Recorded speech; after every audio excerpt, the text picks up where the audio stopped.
네, 이번 시간에는 좀 지난 파워포인트인데요. 외국 목사님께서 마지막 때를 향해서 이렇게 한 것을 우리가 잠깐 볼 수 있도록 하겠습니다.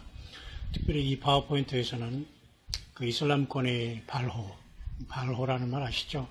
그 쓸데없이 그게 번성하면서 그 전면에 나서면서 위협하는 이러한 존재가 되고 있는데요. 우리 대한민국이라는 나라에도 스쿠크법도 들어오고, 또한 이제 저쪽에 익산 어디입니까? 거기에도 이제 할랄단지라고 이슬람 그를 믿는 사람들이 먹는 음식 단지도 이제 만들고 여러 가지, 한국에도 많이 이러한 이슬람의 문화들이 정치 또 종교적으로는 그런 어떤 그들이 전략대로 많이 지금 접근이 들어왔다고 봅니다. 우리는 깨닫지 못하는 사이에 이렇게 많은 어둠의 세력들은 이제 많이 세상에 포진해 있다는 것을 알 수가 있고요. 그래서 정말 우리가 주님이 오시는데 우리가 지구를 떠나야 될 텐데 이 꿈 같은 이 놀라운 예수님의 말씀에 우리가 응하지 못하면 다 썩어져 가고 태워질, 마치 물의 모든 것들이 한 달 동안 잠김으로 노아의 홍수를 통해서 모든 기식 아시죠? 기식, 호흡하는 거죠. 인스피레이션. 호흡하는 모든 존재들은 다 이제 죽고 말았죠. 노아 홍수 때도. 지금은 이제 불심판으로 모든 것이 그렇게 하루아침에 이렇게 될 텐데요. 근데 많은 사람들이 결국은 설마라는 이런 악한 영들의 유혹과 자기 자신의 욕심과 세상 버리지 못함으로 인해서 딜레이 되고 있고 머뭇거리고 있다는 게 참 문제입니다. 예수님의 말씀에 따라서 이 마지막에 대한 말씀을 또한 우리가 제3, 제4 계속 강조하면서 잠깐 볼 수 있도록 하겠습니다. 이분은 마지막의 사인에 대해서 어떻게 보냐 한번 보겠습니다. 예수님의 말씀, 마태복음 24장 3절의 말씀, 올리브산 또는 감람산에서 제자들과 같이 대화했던 이 내용은 매우 중요합니다.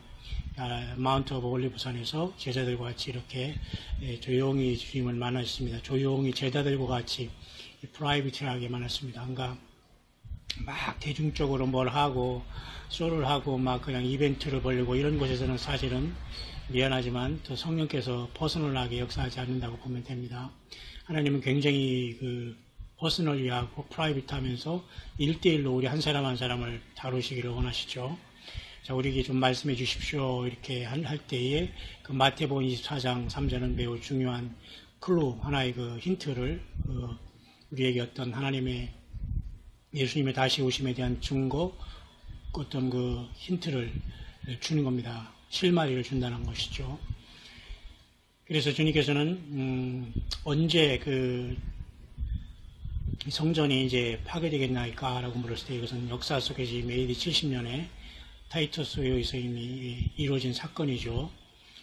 참 이게 굉장히 중요한 심판의 하나의 모델이 되지만 이스라엘이 역사 속에 사라졌다가 1948년 5월 14일 독립할 때까지 1900년 동안 예수님이 말씀하신 다음에 AD 70년에 망한 다음에 그런 일이 일어났죠. 그리고 그 다음에 주님께서 오실 때는 어떤 사인이 있느냐, 이 사인이라는 것은 어떤 표적과 어떤 기적이 있느냐라는 것을 보시는 겁니다. 그러면서 이 세상 끝에는 또한 또한 사인이 있겠느냐, 예수님의 오심과 세상 끝의 사인, 이렇게 두 가지를 거의 동시에 대답을 하고 있습니다. 그러나 우리는 예수님이 다시 오시는 것과 언제 이 세상이 끝나는 것에 대해서 아는 사람은 아무도 알 수가 없습니다. 사실은. 근데 우리는 주님의 말씀을 통해서 계속 부지런히 준비를 하고 우리가 대비를 하는 것은 우리 사람들의 당연한 의무가 되는 겁니다. obligation. 해도 되고 안 해도 되고 하는 것이나 피조물인 우리 인간이 이 정도의 어떤 노력과 성의와 사랑과 이런 어떤 주님에 대한 헌신과 이 dedication, 순종함, surrender all, 완전히 주님 앞에 항복하고 굴복할 정도 이러한 믿음이 기본적인 배식이 없이 우리는 가만히 앉아서 하나님 한번 나 좀 데려가 보시오 라고 그렇게 교만한 자세로는 절대 우리는 예수님의 그 나라에 참여할 수 없다는 것을 알아야 됩니다. 마가복음 13장 32절에도 주님께서는 말씀했습니다. 아무도 오직 아버지만 안다 이렇게 말씀하신 말씀을 기억해야 됩니다. 그래서 사람은 아무도 모릅니다. 천사도 모릅니다. 아들도 모르고 누구도 모른다는 겁니다. 왜 예수님께서 이런 말씀을 했냐는 것은 분명히 알아야 됩니다. 마지막 때 되면 많은 사람들이 주님이 재림하신다는 날을 예측하면서 많은 사람들을 미혹할 것이기 때문이죠. 그럼 우리가 최소한 예수님이 이런 재림 휴거와 또는 지상 재림을 바라보면서 우리는 최소한의 우리의 어떤 주님을 향한 우리의 태도, 우리의 어떤 마음가짐, 또 우리의 준비 상태는 도대체 어떤 기본적인 것은 되어 있어야 된다는 건 아주 중요한 것이죠. 그걸 이렇게 모른다고 하면서 우리도 무지하게 그냥 하루하루 살아가는 뜻은 절대 아닌 것입니다. 그렇지 않습니까? 그래서 우리들은 아주 심각하게 pay attention 한다는 거, 아주 주의 깊게 이것을 살펴볼 태도를 가져야 됩니다. 주의 깊게 살피지 않고 그렇지만 우리가 영적으로 잠자는 거죠. 뿐만 아니라 우리는 아주 믿음을 가지고 그날을 기다려야 됩니다. 그 다음에 우리는 모든 것을 우리는 면밀히 면밀히라 살피면서 그날들을 아주 잘 예측할 수 있다기보다는 어떤 주님의 말씀에 비추어서 우리는 그 시대와 천기를 분별할 줄 알아야 하는 그러한 태도가 또한 필요한 것이죠. 그래서 우리는 끝없이 이렇게 말씀 안에 깨어있기를 원하는 것입니다. 다른 사람들이 좀 이상하게 보고 그런 거 아무 상관없습니다. 예수님이 오셔서 영원한 나라를 세울 때 모든 것이 바뀌어지기 때문입니다. 지금 세상에서 나그네 되고 집이 없고 홈리스트가 되고 헐벗고 설령 아플지라도 아무 상관없습니다. 주님 오면 다 바뀌기 때문이죠. 그런 모든 것들은 예수님과 지금 믿는 것에 대해서 직접적인 연관은 없어요. 그 고난 속에 오히려 더 큰 하나님의 복이 있기 때문에 아무도 예수님을 믿는 믿음 안에서 가난, 믿음 안에서 부자, 어떤 것이 옳다, 그러다 할 수가 없습니다. 왜? 하나님이 다 저마다 합당한 연단과 정금같이 그들을 이뤄내기 위해서 역사하고 있기 때문이죠. 자, 지난 것이지만 이 뉴스위크에 이 10여 년 전에 나온 것을 보겠습니다.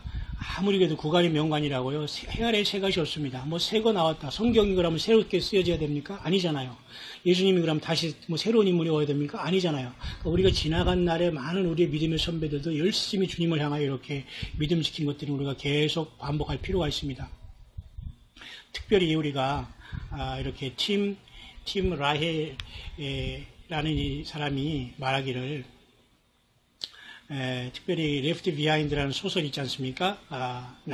뒤에 남겨진 자들이라는 소설을 쓸 때에 많은 보수적인 많은 그러한 목회자들도 많이 이곳에 참석해서 여기에 이제 동참을 했다는 것을 봅니다. 그래서 코오스라는 것은 그만큼 이 남겨진 자들이라는 이 소설은 말 그대로 소설 픽션이지만 진짜 하나님의 말씀에 입각한 소설을 썼다는 겁니다. 그러니까 단순히 소설을 치부하기에는 우리가 그렇게 간단한 문제가 아니라는 겁니다. 누구든지 남겨질 수 있기 때문이죠. 그래서 이 많은 책들이 이렇게 6천만 권이나 많이 팔렸고요. 이 기독교 우리 크리스찬 세계의 종말론에 대해서 굉장한 센세이션을 일으켰습니다. 마지막 세에. 그래서 Left Behind라는 그 영화도 나왔지 않습니까? 그래서 이 라헬이라는 사람은 최근에 말하기를 뉴스위크에서 왜 이렇게 최근에 이렇게 중동에 이런 많은 문제들이 이렇게 성경의 이런 예언을 이뤄가고 있느냐 이런 것에 대해서 굉장히 언급을 하기 시작했는데요. 그만큼 중동에는 하나님의 어떤 시계처럼 사인이 있기 때문이죠. 질문을 했습니다. 중동에 대해서 과연 어떤 문제가 중동에 일어나고 있냐고 물었습니다. 뉴스위크 기자가 정말 어떤 사인이 있다고 보십니까? 중동에? 그러니까 이분이죠. 이분이 Left Behind의 소설 작가입니다. 성경을 말하기를 많은 나라들이 예언에 대해서 언급해 있고요. 다 예언대로 될 것이지만 특별히 2500년 동안에 많은 나라들이 이제 되겠고 마지막 때에는 더 많은 이런 긴장과 이런 것들이 이제 더 극대화될 것이라는 것을 말씀해 주고 있다는 겁니다.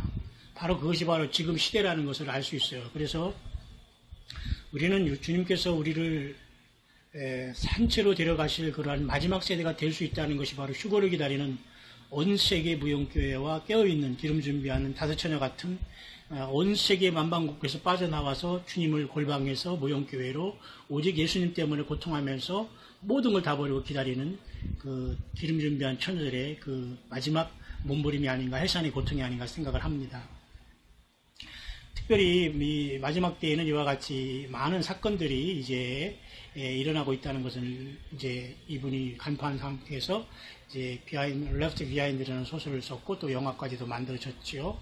물론 10년 전의 얘기지만 이것은 매우 지금도 유효한 영적인 상태를 파악할 수 있는 좋은 자료가 되는 겁니다.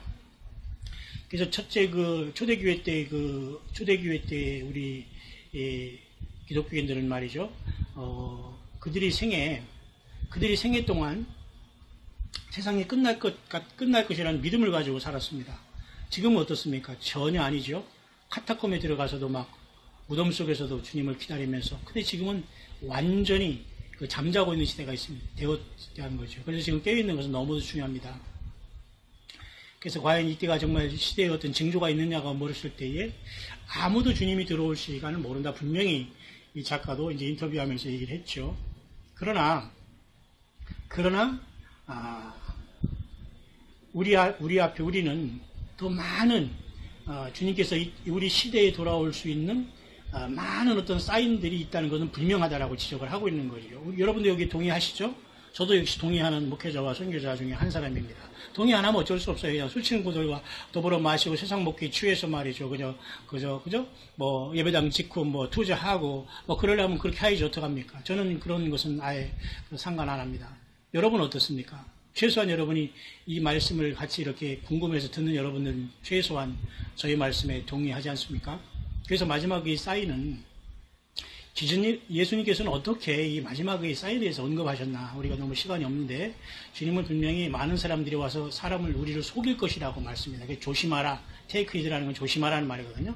그래서 아주 중요하게 예수님의 말씀을 기억해야 되는 것입니다. 모든 것은 예수님의 말씀이 기억해야지 누가 풀어주고 해석하고 누가 선지자고 예언자고 누가 무슨 천사고 뭐 이런 것에도 여러분이 꿈을 꿨고 환상을 보고 계시를 봤다. 이런 거 여러분이 말씀과 마음의 중심을 옮겨가면 그때 모든 갭이 생기는 겁니다. 악한 영이 틈타는 거죠. 그래서 여기서 말한 테이크 히드라는 말은 문자적으로는 눈을 크게 뜨고 말이죠. 그것을 눈 감지 마라 말이죠. 눈 절대 감지 말고 마차고 타라는 겁니다. 그 정도로 여러분 주님을 기다리고 있습니까? 그 정도로 주님을 사랑하시죠. 그래서 아주 중요하게 우리는 정말 얼마나 이 문제에 대해서 심각하게 깨어 있어야 되느냐는 알 수 있습니다. 그죠? 그래서 마지막에 이건 예수님의 말씀에 따르면 이 사인은 당연히 우리가 알지만 속임수가 있습니다. 많은 사람들이 예수님이라고 속일 것입니다. 그래서 많은 사람이 속고 있습니다. 그래서 많은 사람들이 그 리더십에 특별히 정치적인 종교적인 지도자를 속고 있다는 겁니다. 맞죠? 이것은 굉장히 큰 파워를 일으키게 되는데 결국 계시록 13장에 적그리스도와 거짓 선지자가 땅과 바다에서 나와서 세상을 용과 더불어 666의 시스템으로 세상을 완전히 속일 것이기 때문에 지금 이 작고 큰 존재들이 지금 세상에는 워킹하고 있죠. 그들이 부상하는 때가 666 시대가 눈앞에 다가온 것은 분명한 사실입니다. 속임수의 명수기 때문에 예수님을 완전히 이렇게 카운터페이트 하는 겁니다. 완전히 페이크하는 거죠. 속이는 사탄의 전략이죠. 잠깐 볼까요? 사탄은 이렇게 모방의 완전히 명수입니다. 하나님께서는 아들을 갖고 있지만 그 사탄은 이렇게 적그리스도에는 멸망의 아들을 이제 등장시킬 것이고 하나님은 성삼위일체하지만 사탄도 역시 마찬가지 666이라는 더러운 삼위일체를 갖고 있습니다. 그죠? 용, 거짓 선지자, 적그리스도 그잖아요.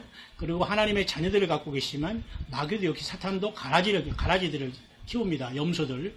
하나님은 하나님의 백성들에게 이렇게 도장을 찍어 씨를 하지만 완전히 인을 치시지만 사탄 역시 마찬가지로 계시록에 오른손이나 이마에 표를 받게 해서 완전히 똑같이 행동을 합니다.